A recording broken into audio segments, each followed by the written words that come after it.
Welcome. Please begin by finding a comfortable seat. Since we are filming on location near the water, we're going to start with a mudra, which is a gesture that has to do with the water element. So you're going to bring your pinky finger to your thumb and rest your hands on your legs with your palms facing up. So mudras are the symbolic hand gestures that serve as tools for deepening intentions. And they also serve as a reminder that our health and our well being is really in our own hands. Jala, meaning water, invokes the element of water, and we think of things like fluidity, clarity, ease, movement, and adaptability. So, Jala Mudra reminds us that we can flow just like water. Whatever life throws at us, we can adapt in whatever way that we need to. When you're ready, you can go ahead and shake that out. Relax your arms down by your side. And we're just going to roll through the spine. Thinking like a wave, rolling down and then rolling back up. Rounding forward and at the top, taking a little teeny back bend. So this fluidity is really good for spinal mobility. And as we roll up, this is also really great for beginning to open the chest, which tends to be tight for most of us. And then we're going to take this into more of a little cat-cow. So we're going to round forward, use your legs for support, round your back, and then roll up. Take those elbows back and really open across the chest. Inhaling up and exhaling as we round forward.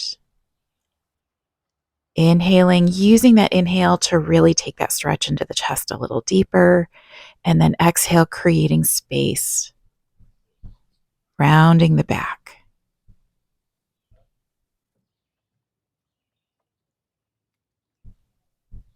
We're going to scooch under the right thigh, pull that in toward your chest. Just warm up the hip flexor.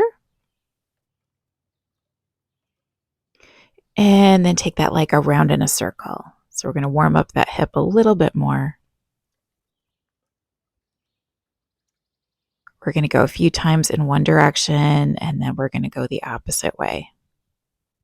Just a few little circles around.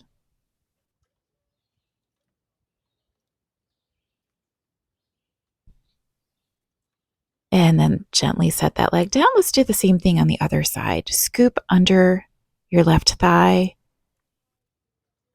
and just pull your knee in toward your chest and back down, keeping your own range of motion at the forefront. Your movement doesn't need to be as big as mine, or maybe it's even bigger. Going around in a circle a few times in one direction. And then, of course, we'll go a few times in the opposite direction. Doesn't have to be extreme. Just move the body, warm up the hip, whatever feels good. And then gently set that leg down. We're going to scooch a little bit farther forward in our chair. And then toes, heels, walk the feet out.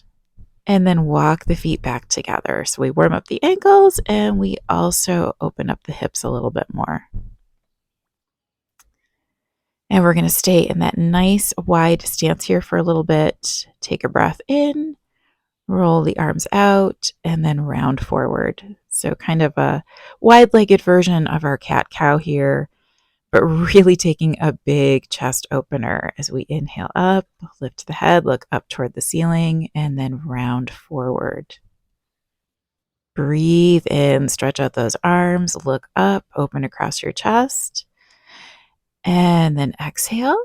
Try to keep the back nice and flat as we hinge forward. It's going to feel best for the hip.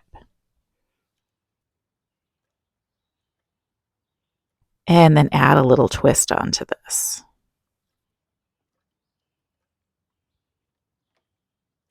and opposite direction. So we're taking that one shoulder and crisscrossing it and seeing how close we can get toward that opposite knee. It's going to feel good for the hips and for the shoulders. Little twist is going to go up into the neck as well, relieving tension there. Just follow your breath. Inhale as you lift. Exhale as you twist.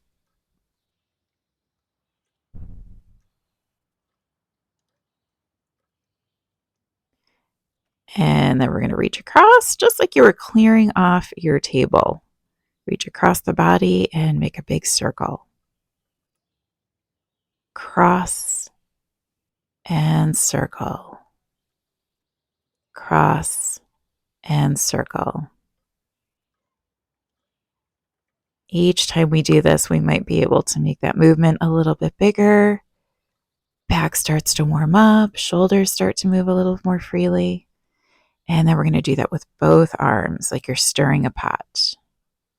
And back the other way. Follow your breath. Inhale and exhale. Breathe in and breathe out. We're going to do that a couple more times.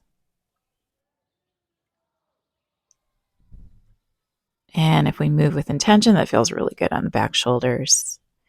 Toes, heels, walk your feet back together, maybe about hips distance apart.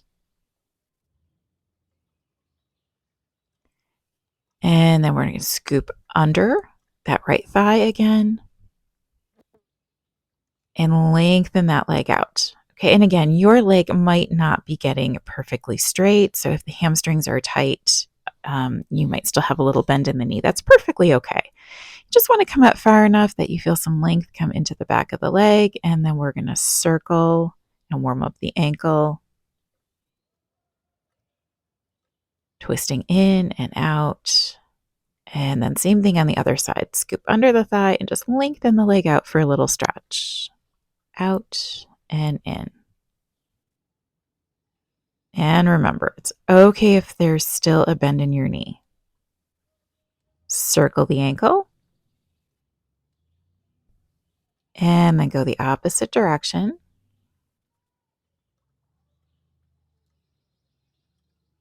And then relax that foot down. And we're going to do a little hip opening stretch. So you can cross down at the ankle. If it's agreeable to your body, you can also cross over the thigh, but do what feels best for your body. There's not a right or a wrong. There's only what feels good. We're going to sit up nice and tall, and then you can lean into that stretch a little bit. Try to keep your back flat, chest lifted, hinge forward, and we stretch that outer hip. Just hold here while you breathe.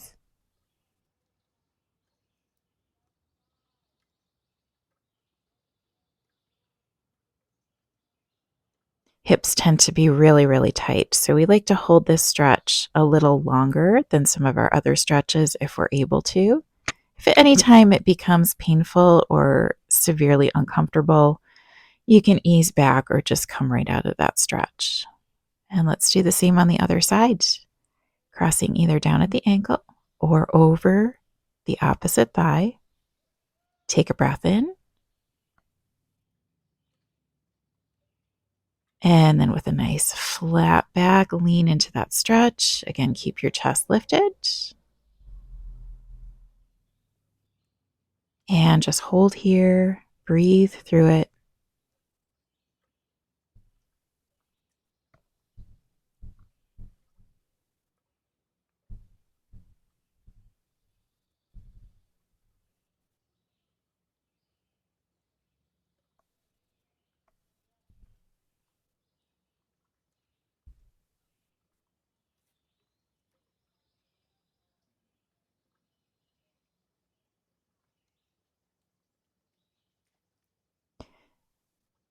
And as we get ready to let go of that stretch, we lift back up nice and tall.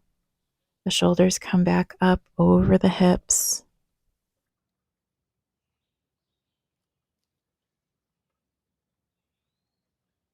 And And then we gently place that foot back down onto the floor. Take a big stretch up, exhale down, reach for the back of your chair. You're going to grab hold with one hand on each side. Roll the shoulders out wide, lift your chin, and we're going to take a big stretch across the chest here. Hold it and breathe. Even do a little bit of work in through the neck here while you hold this chest opener. You can take the head side to side. You can make a little circle, whatever feels good, and then let that go. Shake it out a little bit. Breathe in. Nice big stretch up. And then exhale, twirl the wrists coming down.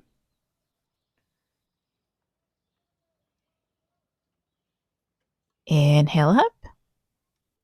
Exhale. Now we're going to twirl those wrists again, but we're going to go the opposite way this time. Exhaling down.